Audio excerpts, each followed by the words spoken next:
What do I know? I'm just a girl on the internet.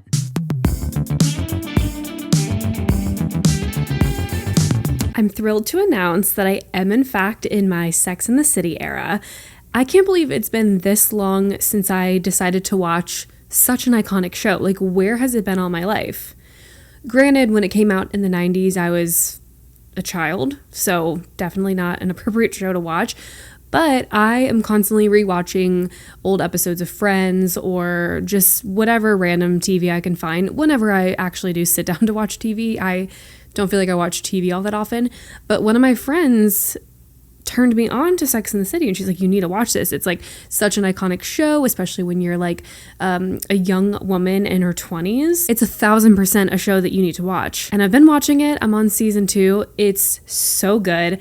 I also think just having this time in my life where I am a single gal in her late 20s living alone in her own apartment, it is truly the perfect show to watch. I've been loving it. If any of you are Sex and the City watchers, lovers, if you're a big fan of the show, comment down below. Let me know your favorite season, favorite character, without giving away any spoilers. I think I'm on season 2 right now. It's so good. And honestly, there is such a feeling of comfort and nostalgia when you're watching a show that was filmed or produced in like the 80s or the 90s or even like the early 2000s. I think it's something about the film that they recorded with. Let me know if you guys feel the same, but I feel like so many shows, especially nowadays, they're just filmed in like the highest quality possible, 4K, high definition. Every studio light possible is on. It's just so bright and oversaturated, and it just turns me off so much when I'm watching a show.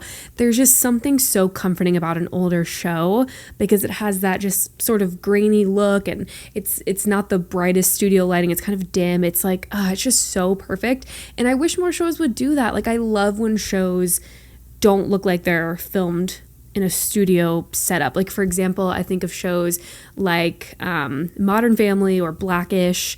Like, when those come on, I'm like happy to watch them because they don't feel super produced and like overexposed, and it feels a little bit more like I'm just watching somebody's life as opposed to just super overproduced TV shows. Let me know if I'm alone in that, but definitely the feel of a 90s sitcom or a 90s show, Seinfeld, Friends, now Sex and the City. I'm like, I just love it so much. I'm also just a super nostalgic gal. Anything I can do to relate to my childhood or music from my childhood or memories or anything like that, I'm a fan of. I don't know what that's about, but it's just something comforting about that. Simpler times, easier moments in life, didn't have to pay my own taxes, didn't have to do adult things. I think just, the simpler the better. So that's where my brain has been at the last few days as I've been binge watching Sex and the City. Welcome back to Girl on the Internet, the podcast where I talk about literally anything and I have no niche. And I'm not an influencer. I'm literally just a girl on the internet, someone that decided to whip out a camera and a podcast and talk to the people. So hello, hi, if this is your first episode, welcome. If you haven't already, be sure to check out the podcast Instagram to stay up to date on all things related to the podcast and just things to inspire you, a little extra goodness in your Instagram feed. You can follow at Girl on the Internet Pod on Instagram, at Girl on the Internet Pod. I always forget that extra 3 letters at the end. I want to touch on this super quick and not linger on it because it's annoying and no one really cares. It's kind of like when you're watching a TikTok or a YouTube video and people are like, oh my gosh, ignore how ugly I look. I haven't showered. I just worked out. Or like, ignore the camera quality. It's like, no one cares. We're here for the content. I don't need your whole life story on why your hair is greasy. It's not that big of a deal. I do, however, want to apologize for last week's episode. It's literally amateur hour out here, okay? Just a girl on the internet, okay? This bad boy right here, and if you're listening to the audio form, I'm pointing to my microphone that I'm speaking into, got unplugged from my little handheld recorder right here while I was filming and recording. And to my surprise, when I was on a flight to Memphis and I was going to do some work, when I pulled out my memory card, put it in my computer, put it into my laptop, and I was like, what do you mean 0 files? What do you mean 0 files? Because I literally recorded a podcast to have it uploaded and on time while I'm away traveling. What is happening? And again, amateur hour, one woman show, not produced. It's, we're just out here doing our best. It turns out that this somehow got unplugged, and the only audio I had is from my camera that's recording this right now.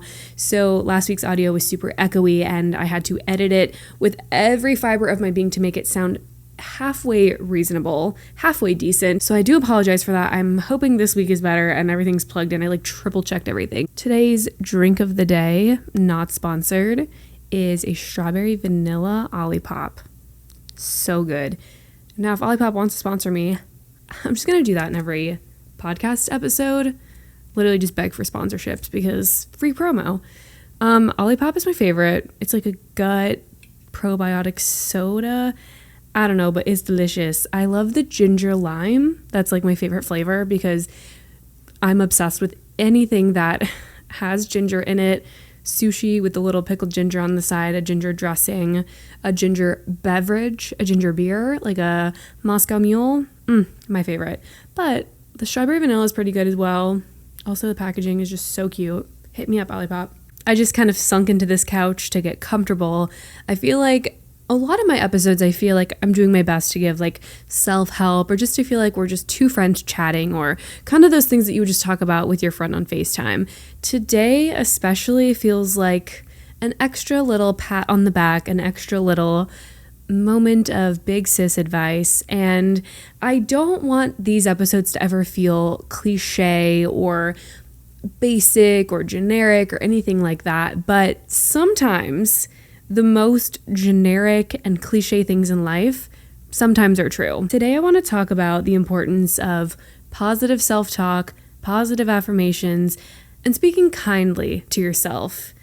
And again, I know it's cheesy, you can say what you want, but at least hear me out because I have found this practice to be something that is actually incredibly helpful when it comes to building a better relationship with yourself or improving your self-esteem and just generally having a better outlook on life. All coming down to how you speak to yourself. To kind of set the scene for you guys, to give you a little bit of a backstory, I feel like I've shared a lot of my life and my journey and just my own struggles over on my YouTube channel. I've talked about some of it over here on the podcast, but just to give a little backstory, I, as well as, I can speak for myself, but I'm sure so many other young men and women, am one of the percentile of people that have definitely struggled with self-esteem, image, self-confidence, being incredibly hard on themselves, whatever.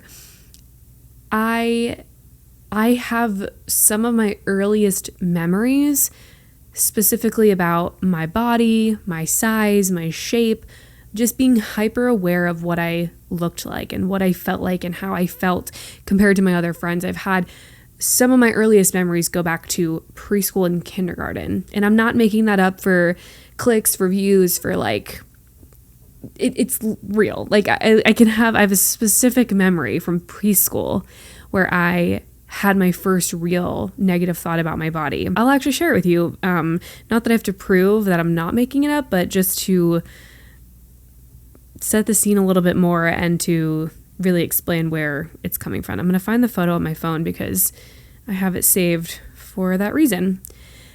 One of my earliest memories of thinking poorly about myself, and for me, it's always been about my body or my weight or what I look like. From my earliest memories as a kid, I always felt that I was super boxy. I had super broad shoulders. I was always way larger and bigger than my other friends. Some of those were true. I do think that I did size up compared to my friends, but looking back, I was in no way morbidly obese compared to my friends. I wasn't 10 times bigger, but in my head, with my body dysmorphia, it always felt like I was 10 times bigger or 10 times larger or whatever the scenario was. Unfortunately, my earliest memory of this was preschool. And there are some memories that just stick in your head like they were yesterday. And then other memories you're just what did I have for dinner yesterday? I have no idea. This is one that unfortunately has never left my mind. So this is something that I know I've always struggled with. And just going back to that first memory really puts everything into perspective. It was picture day in preschool, and I couldn't tell you what year, probably 1999 or something like that, 1998, whenever kids go to preschool. And we took our little class photos. I don't know if you can see it. I'll put it on the screen, but we took our little class photos, and First of all, we took the group photo first. And if we zoom in here on the group photo, there was 1, 2, 3, 4. There were 7 of us in the class. I don't remember much about preschool because it was so long ago, but I can remember this day specifically. First of all, in the group photo, there are 5 girls, and I'm the only girl in the front row. So I remember in this photo, I was thinking, I am so big, they need me to squat down and be in the front row to just get out of the way. I am not pretty enough to stand with the other girls. I look more like a boy than I do a girl. All of these negative thoughts were running through my head at this age, at 4 or 5 years old. And again, it might sound like I'm making this up, but I promise you I'm not. Like, this is something that it just sticks with you. And you have this sort of negative mindset, it stays with you. So first of all, the group photo, I'm already like, oh my gosh, just thinking poorly of myself, thinking I'm not pretty enough. Why didn't I wear a dress? Like, why am I not with the other girls? And then we take our individual shots, and it was fall time, like fall, like August, like the beginning of school. I remember seeing the little setup. So it's like the little boxes, the little fake pumpkins and things like that. And I remember specifically the photographer told me to put my hand on this fake flower basket and like just stand there. So I remember standing there, both feet on the ground and my hand on the basket, and I smiled. And then I remember the photographer saying, I need you to like you're going to put one foot up, like kind of kick one foot up and put your hand on your hip, and like then put your other hand on the handle of the basket. And therefore this pose came about. I've got like one leg kind of crossed and I'm like this. I remember thinking when he asked me to cross one leg over the other that I was going to have to lean a lot more of my weight onto my hand that was on the handle for balance. And I remember thinking, if I do that, I'm so big that I'm going to break the basket. I'm going to break the handle in half. And if you look at this photo, it's funny, not funny.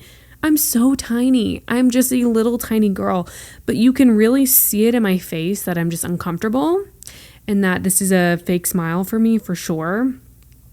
And again, I just remember I'm just so uncomfortable in this photo. So from this moment of this photo, which every time I look at it, just truly makes me sad because God, how this stuff just starts when you're young, even if it's unintentional.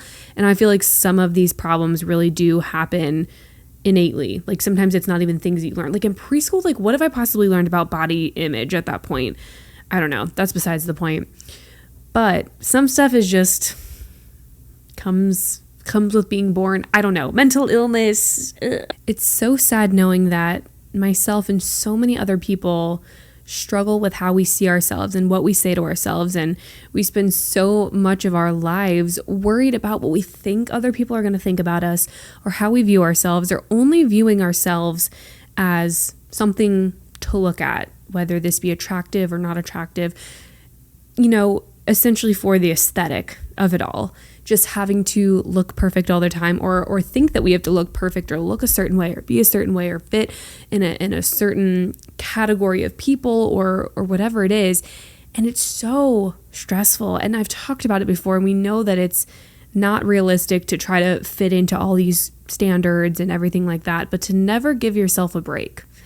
To think for every year of my elementary, middle, high school, college, mostly experience to just constantly be degrading myself and feeling terrible. So no wonder my self-esteem was quite literally in the trash can. Despite any kind of masking I did on social media, whether I was posting selfies or photos or whatever, it was all a front. Like it was being in the lowest point possible and still trying to fake it till you make it and make it seem like you are at peace with yourself and you feel good about yourself and there are no problems and everything's great.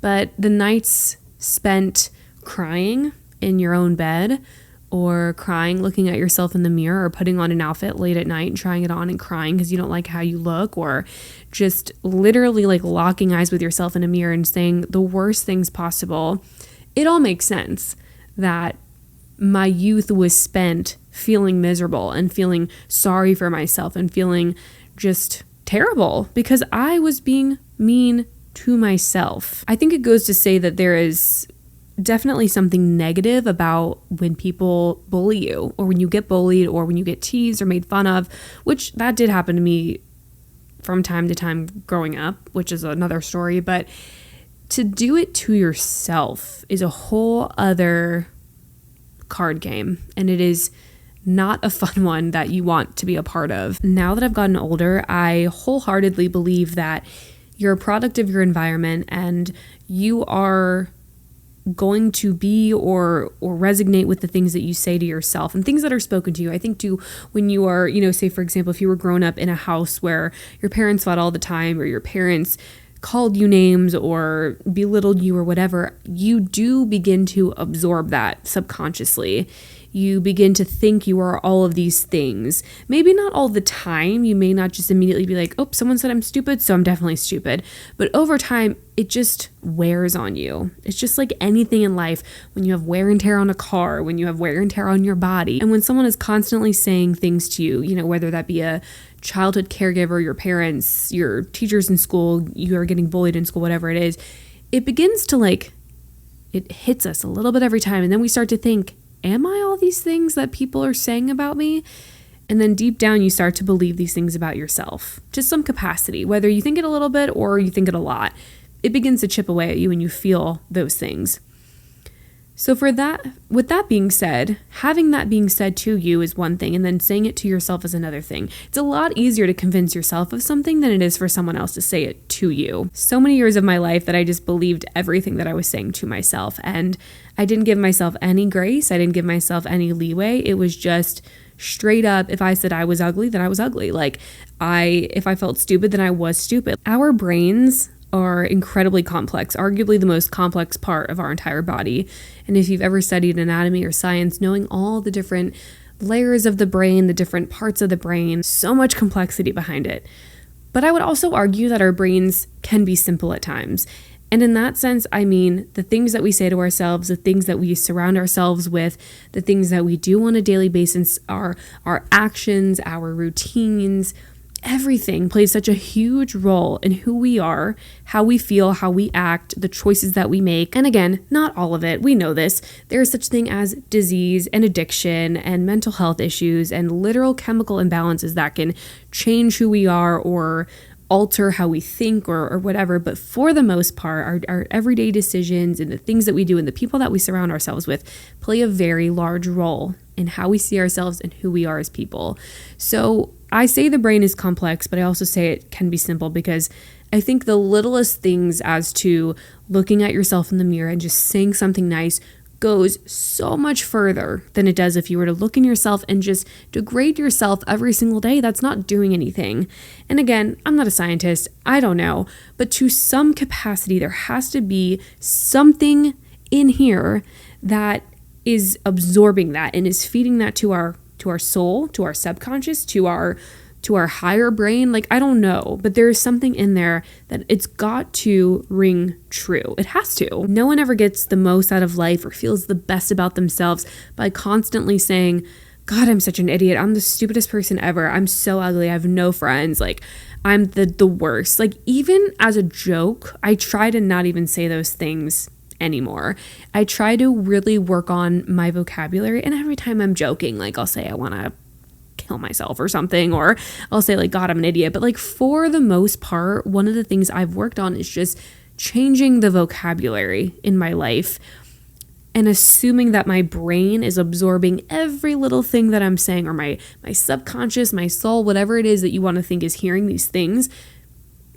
Say it like you mean it. Say it like you are living and breathing and absorbing this information as it comes to you. It can be hard to do this. It's not like you just walk around all the time like life is rainbows and sunshines and you can always just say the best things all the time. But for the most part, if you can say something positive or even flip the script on how you say it. For example, if I was getting sick, instead of just saying, ugh, I can't believe I'm getting sick, or I'm sick, or I have the flu, or I don't feel good, saying something like, I have the opportunity to work on feeling better, or how can I get myself feeling even better than I am right now, or I'm going to work through the sickness that I have right now.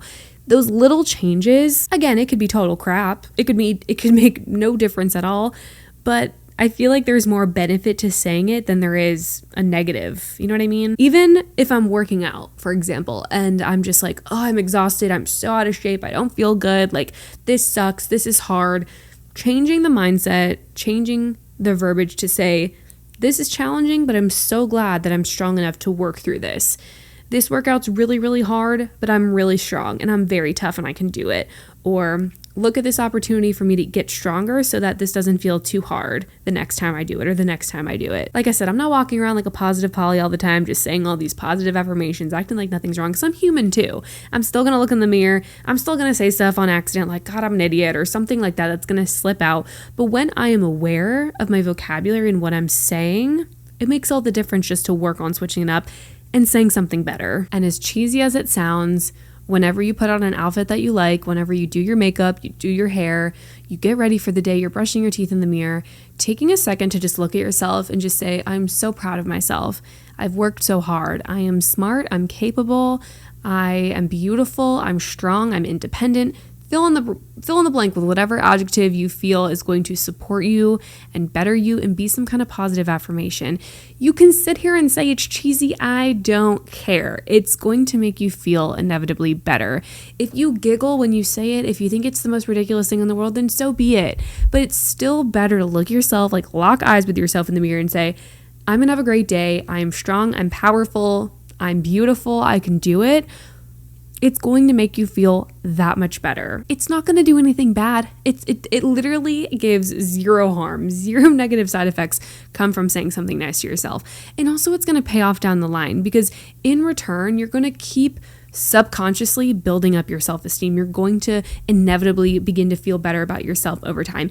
And then the beauty of it is you will keep that positive vocabulary going, to which you won't want to say mean things when you're stuck in traffic or say mean things about other people or make rude comments about people's appearance or their personalities or anything like that. I think when we can switch the trajectory and just start filling it with more of these positive things, because let's be honest, the world needs more niceness. The world needs more kindness and positivity because the world is crazy and life sucks sometimes and things are hard and we struggle and it's not an easy journey that any of us are on. And it's no secret that so many people are struggling mentally, physically, like psychologically, spiritually, emotionally. Life is hard. It is terribly, terribly hard and difficult and stressful and no one knows what they're doing. So why not just be a little bit extra kind to yourself, to others, to anybody? Because what's it going to hurt? What is it going to hurt to be a little extra nice to those around you, including yourself? Nothing. It literally is not going to hurt anything. It also costs $0 to be nice, to be a good human, to be kind, to spread kindness. Literally costs $0. It doesn't really require that much effort either. To smile at a stranger, to say something nice, to just offer a kind gesture, to offer help, and to be nice to yourself. Give yourself some time to relax, a me day, a nice positive affirmation, reading an affirmation journal, whatever it is, a gratitude book, literally anything is good. It's better than nothing or better than being mean to yourself. And if you're stuck in this position that I was stuck in for so many years of my life, where no matter what I did, I was stupid, dumb, fat, ugly, worthless, embarrassing, awkward, annoying, loud, whatever it was, whatever mean thing I was saying that day, just know that you can get yourself out of that rut of saying mean things to yourself. It just begins with some practice. It just begins with one positive affirmation, one nice thing that you can say about yourself and keep going from there. And it will snowball over time and you'll be like, why was I ever saying mean things about myself in the first place? I'm being incredibly too hard on myself. I'm being too judgmental. Why am I doing this? And another thing too that also helped me was learning to almost talk to yourself as if you're one of your own best friends or you are one of your friends, because you wouldn't look at your best friend and be like, God, you're an idiot. You are the stupidest person I've ever seen in my life.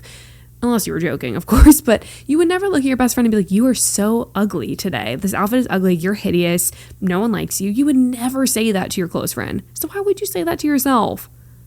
You gotta be your own best friend sometimes, okay? And it's not worth it to be mean to yourself. It's just not. It gets you nowhere. It's not productive.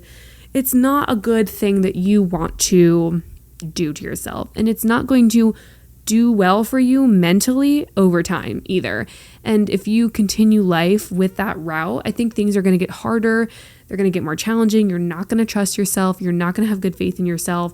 Your esteem is going to just suffer because of it. I think when you go down the line and you start applying for jobs and going on dates and other things, you're going to feel those effects of the mean things you've said about yourself. You're going to think, I'm not qualified for this job because I'm an idiot. I'm not good enough to go on this date because I'm stupid, because I'm ugly, because I'm fat, because I'm this, because I'm that. You're going to start to feel those things. Why not go into that job interview with confidence, thinking you're the smartest person ever? Now, you're not being cocky and you're not being like a know-it-all, but you're just going in with this moment of like, no, I can do this. I'm totally capable. I'm qualified. I'm smart. I can do this. And if it doesn't work out, it's not the job for me. I'll try again. Or going into a date thinking, yes, I'm beautiful. I'm capable. I'm smart. I know exactly what I want in a relationship. And if this isn't the one, it's not the one. And just keep moving forward.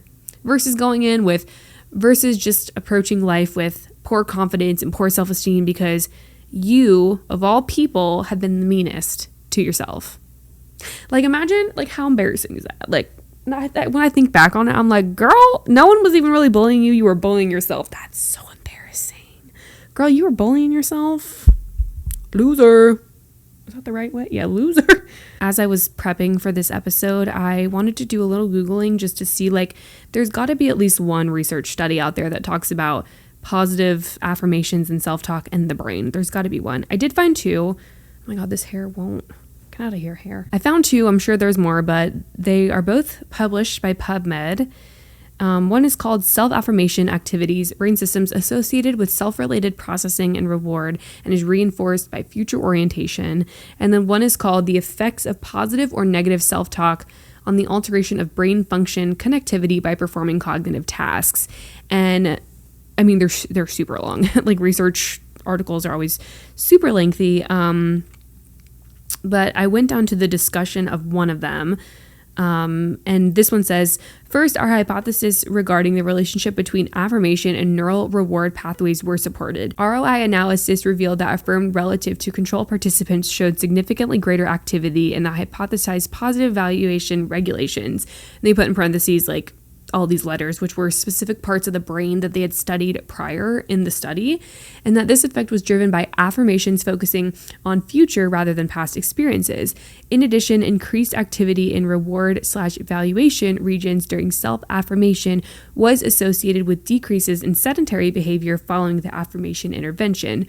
Furthermore, we observed a significant indirect effect such that those in the affirmed condition displayed greater activity in the valuation network, which was associated with greater change in sedentary behavior following the affirmation intervention. All of that to say, those two research studies that were conducted, and let me see, one was in 2021 and then one was in 2016. They both essentially, all of the large verbiage and big medical words aside, they both, listen to me, listen, come here, listen. And they proved after studying the brain, these neuroscientists studied the brain. They studied how the brain is working, the activity and the functions of parts of the brain. And they showed that areas of the brain that matter the most were lit up and were doing better, and people cognitively, physically, and emotionally were doing better when they were using positive affirmations on a daily basis compared to people that were not using affirmations positively, or they were using negative affirmations. Science, babe. Science. There are very smart people out there in the world who study the brain, and if they're saying to say nice things about yourself, then you need to start saying nice things about yourself. Who needs to tell you to say nice things? Me? Someone on the internet, or a literal neuroscientist? I mean, you pick. I'm cool, but I'm not a neuroscientist, so you decide. Positive affirmations are the way to go. Stop being so mean to yourself. It's a work in progress. I understand. You can't just flip the switch after being mean to yourself for a long time and think everything's fine, but it's something to work on. It's worth it. There's literal research that supports it, and we all just got to do a favor and be nicer, not only to ourselves, but to everybody else, because life is just hard, man. I've already said it, but it is, and we just got to be a little bit more kind to people. And that's all I got to say on that. We've landed at the end of the episode, which means it's time for your random fun fact. If you're wondering what causes you to shiver, typically when people are cold, shivering tightens the skin and shakes the muscle, a process that conserves and generates heat. you're welcome. As always, thank you so much for listening. Don't forget to follow the podcast over on Instagram at Girl on the Internet Pod. Follow me on my other Instagram at sincerely.kayla, TikTok at sincerely.kayla, and make sure you subscribe to the pod, rate, review, share. Rate this podcast 5 stars. Don't rate it any stars at all if you want to see me suffer. If you would like to see me just have the worst day, just don't rate it. It's fine. It's fine. Thanks for being here. Don't forget to be kind to yourself and others, and I'll see you next week with a new episode. Bye.